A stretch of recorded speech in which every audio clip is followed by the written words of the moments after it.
time of month again, because today I'm going to be taking a look at the recent release from Big Finish's main range, monthly range, and it is, of course, Absolute Power, which is the first of two stories that we're going to be getting from this month, from the monthly range, because of just generally the way that the days have fell. Normally we would only have one episode for each month, as it is called the monthly range, but yeah, as I said, just down to the way that the months have fell and the days and different things like that, and the releases of the previous releases and things, we just have 2 episodes this month to make it even, and just so we have the exact amount of episodes per year. So yeah, 2 Colin Baker stories. What else could you want from life, especially for me, because as you all know, I absolutely adore Colin. So today I'm going to be taking a look at the first of 2 episodes, Absolute Power, and then of course you have the other episode, which will be coming out, I do believe, in a few days or something like that, I don't know, is of course Quicksilver, which is once again very exciting because we have the return of Flip, and it looks generally very dramatic, and I do believe, judging by the description on the website, we return to sort of a familiar landscape for the companion Constance Clark. So yeah, I'm very excited for that one. If anything, it's going to be my type of Christmas special for this year, so yeah, it's going to be a very exciting couple of weeks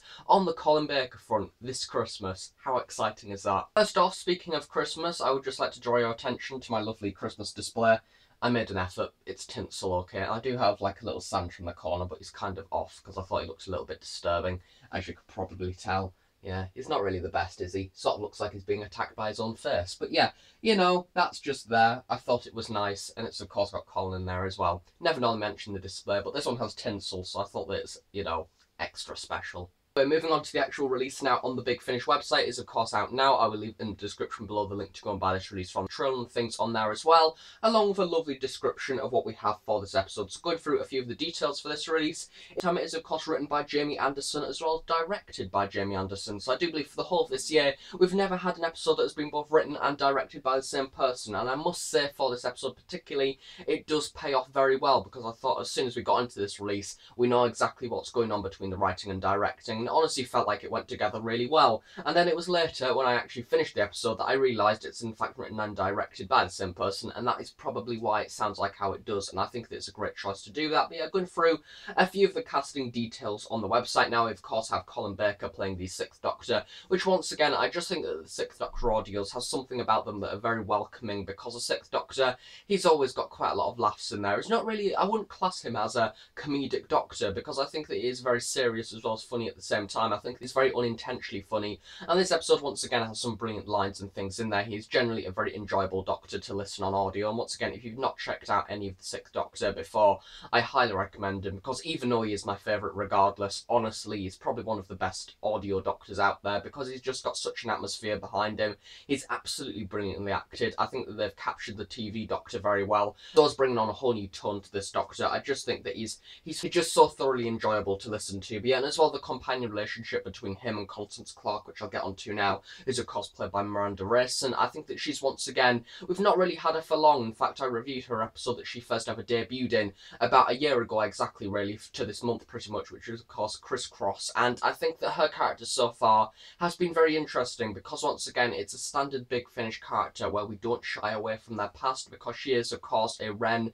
from the Second World War, and she's a very strong lady character, because she's of course, she's not letting men push her around and things like that, and that allows for some excellent scenes between her and some aliens, some extra people, even her and the Doctor as well.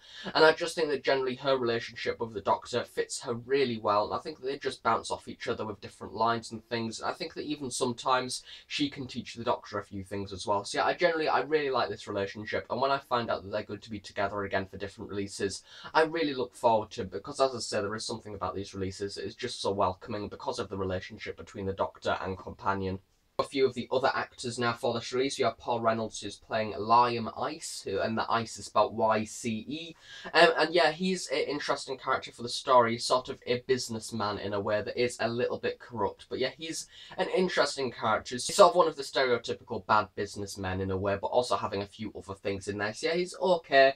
Then we have Jenny Bede, who's playing Florine/medical doctor. We have Arian Nick, who's playing Amar Aclady. Had a bit of relationship with him developing with Constance Clark, but it wasn't a full wear one, because of course he liked her, but she's in fact already married to somebody in the Second World War, which I'll get onto in a little bit. But yeah, it is a little bit plot developing at the very end, and something that I really didn't expect. But yeah, and then we just have a few other general characters really. Once again, we don't really have a big cast for this story. I think that very much in the last few years, or at least in the last few months, especially since the Master releases, we haven't really had a massive cast for the monthly range. I can particularly remember having quite a lot of cast credits for them, but yeah, now they do tend to be quite a small restricted cast with the 2-hour format, although that does sound very long. I think it's just generally easier to have a lot of characters in there that are saying quite a lot of things as opposed to lots of smaller characters. So I do really like where they're going with that at the moment. I think that it's a lot better to listen to, especially considering since I started reviewing them, I think that has decreased quite a lot. So yeah, that is quite nice to see. But yeah, generally for the plot for this release, it's one of those ones that is the stereotypical classic plot of having a mining thing going on and they find something that is alien or find something that is unidentified, a UFO, and then that goes on to then of course take over different people. It's one of those style of plots which is very much something that the classic series did quite a lot. Of course, we had a lot of artifact plots in a way, especially like the Pyramids of Mars, the Hand of Fear, things like that. Those are very much based around an artifact in a way, of course having the Eldrad hand.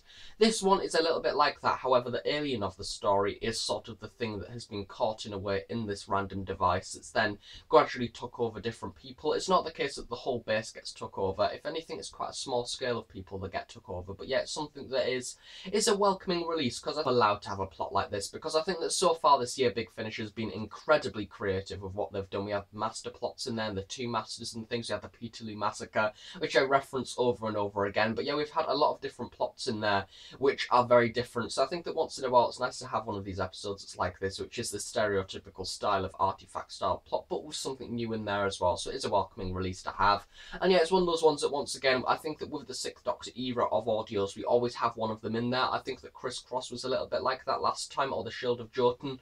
I think that once again it's nice to have one of those plots in there because it's just something a little bit sort of samey compared to the other plots. Yeah, and I do welcome that. Start the story, we get introduced to a civilization on the planet of Tamar, which was sort of wiped out by a disaster. In fact, the exact expression they give for it is a AELE, which is a astronomic extinction level event. And yeah, it's very interesting because we never really cover this in Doctor Who, but yeah, it's sort of an alien race gets wiped out. We don't know why, but that's not really the idea of the story to an extent. It's not really completely based around that, but we have a mining project going on at the same time with some humanoids, which I'm presuming are sort of mining to get different ores and things like that to get some money, as per usual. Galactic entrepreneurial Liam, who is of course the person that just wants everything to go right. He doesn't want things to get interrupted, even if there's risks and things. If his money gets affected, he's one of those ones that's very money driven, and I think that that's interesting. Once again, I think it's one of those plots that we've seen quite regular. However, this character of Liam sort of has a different expression in there. He's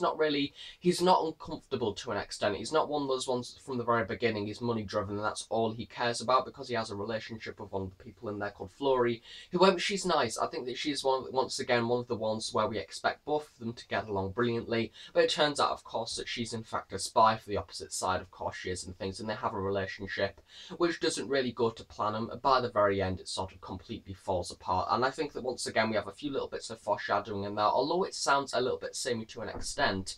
I think that it's very clever the way that it's done, because those samey ideas have been developed further and then they've been applied to the companion, because as I say with Constance Clark and things, she's in fact left her husband, who was in the Second World War, after sort of going with the Doctor and not knowing where he's gone, and we don't know sort of if he's dead or not, which is a general thing that did happen in the World Wars, of course. Yeah, it's very interesting to see sort of a alien intergalactic version of sort of Mrs. Clark's exact scenario in a way, and that by the very end of the story in fact makes Constance Clark want to go back to the Second World War and want to go and find out what happened to her husband, and I can't wait for that, and that's of course going to be in the next release. And I think that once again you don't really need to have this release and the next one and not sort of understand them. I think there's just generally a running theme going through them all, but it is nice to have this one because it is sort of the inspiration for the next story and the ideas that have been implanted into Constance Clark's head.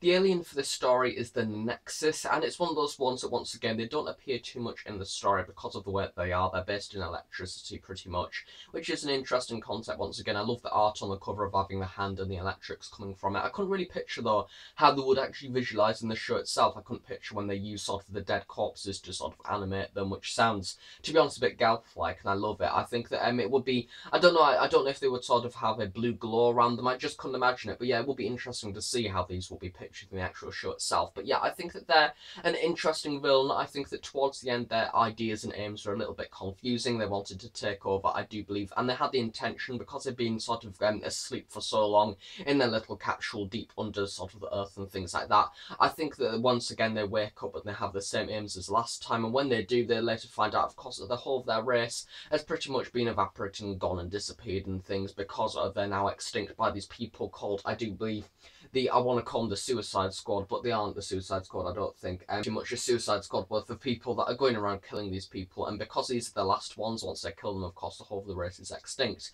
And I think that towards the end there is a little bit of confusion because they don't actually know what to do, because they have these grand scale aims to take over, because, of course, they think that the whole of their race is still alive. But when they find out that they're not, their sort of main aim is to survive in a way. I think that towards the end, especially sort of the final act, in the final sort of, especially episode 3, when we have them sort of together, it is a little bit confusing of what's going on and things like that, and especially going into the final episode as well, which takes a little bit of an odd twist, and one of which I wasn't expecting, because we go back to the TARDIS after the Doctor traps the Nexus within the TARDIS somehow in sort of like this little prison in a way, and they want to break out, and because they're quite powerful, in fact attempt to do that, and the TARDIS goes into complete meltdown, and the Doctor as well as the rest of the team need to go around the TARDIS trying to figure out what's going on. They need to actually go within the TARDIS itself, so we do have a few new rooms and things in there, and do believe we'll visit a few old ones as well, and they describe the engine room that they go into sort of being a cathedral of metal and things like that, and I think that it was very well described, sort of being well spoken as well. I think that it's once again something the Big Finish manages very well. And we go to the main engine rooms and things, and the Doctor needs to find out how to get the Nexus into a safe place without blowing up the whole of the TARDIS, and it is a very dramatic part of the story. I think that going into the TARDIS and things, I'm automatically very excited about that. I love going around the TARDIS and things, and going into different parts of the TARDIS, and I think especially in episodes such as Scenes from Her Life, where we go through basically a deteriorating TARDIS which is ripping apart and things and doesn't make sense anymore. Then we have a few other stories like Doom Coalition, where we had quite a lot of different TARDISes in there. The Two Masters, we had TARDISes in there. In fact, we've had a lot of TARDISes this year, so it's nice to see. And of course, in the War Doctor, we had the very final story of Agents of Chaos being mainly based, in fact, completely in a battle TARDIS. Yeah, Big Finish are loving TARDISes at the moment, and I'm not arguing with them, because I love TARDISes too. But to sort of end that on a note where it's very much like the classic series, we go into different rooms that the classic series would, and I think that if anything, if this was summed up this story, it fits the era absolutely perfectly. Finally, going into the sound design for this story, I don't know what's happened, because I do believe from the cover it looks very much like this sort of average Big Finish story, but once you actually start to play it, it's directed absolutely brilliantly, and the music to go alongside it as well. I don't know if they've got a new composer for this episode, but yeah, it's just excellently done. Of the music between different scenes and sort of splitting out different parts, it's just an excellent listen for that. I think that is very much a very nicely directed story, very pleasant to listen to, and as well as some of the sound designers, we have the cloister bells in there as well, which is great to see once again echoing throughout the TARDIS, and then just generally it bounces off each other very well. It's formatted very nicely, and I think it is a very enjoyable listen to that extent. So yeah, massive thumbs up on the digital department, because it is one of those stories that I'm looking forward to actually seeing where they go with it next, especially if it carries on into Quicksilver, because I'm imagining that that's going to be a very atmospheric story, having the World War needing to be captured and things. That's if we do go to the World War, I'm pretty sure we do, but yeah, I think that once again, either way, judging by the trailer, it sounds very atmospheric, and I can't wait to see what they do with that, because I think at the moment they're on a bit of a high, because especially with Order of the Daleks as well in the previous release, where that sounded absolutely excellent as well, especially with the Daleks spoke and having the echoing sort of effect in there. But yeah, it's been a very good few months for sound design on Big Finish. I'm very looking forward to see if they carry that on into 2017.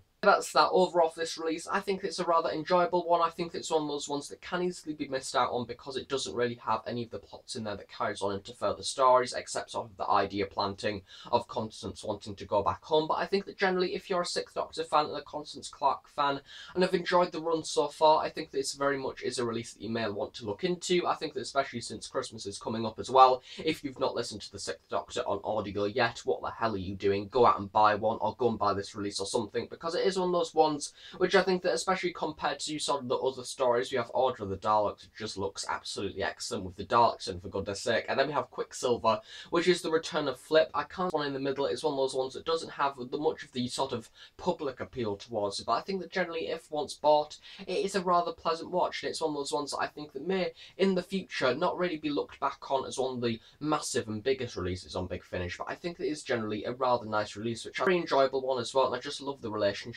between the companion and the Doctor. I think it just works absolutely brilliantly, and yeah, I can't wait to see where they go with the final episode of the Sixth Doctor in the monthly range for this year, and the monthly range in general, and it is of course Quicksilver with the return of Flip, and then that's not it for the Sixth Doctor, because of course very early January we get the return of River Song in her Diary of River Song series, with the Sixth Doctor in that as well. So yeah, once again, it's not the end for the Sixth Doctor for this year, thank God, but we have a little bit at the start of next year as well, which I can't wait to listen to. But yeah, other than that, I don't know when the next Colin Baker release is, and I don't want to look because I'm sort of scared that it's going to be a very long time. But yeah, hopefully it won't be. Just looking forward to the other releases that they've got planned as well. And speaking of other things that Big Finish have got planned for the remainder of this year, we have a few other box sets. We have Countermeasures coming out, which is of course the Doctor Who spin-off New Countermeasures Series 1.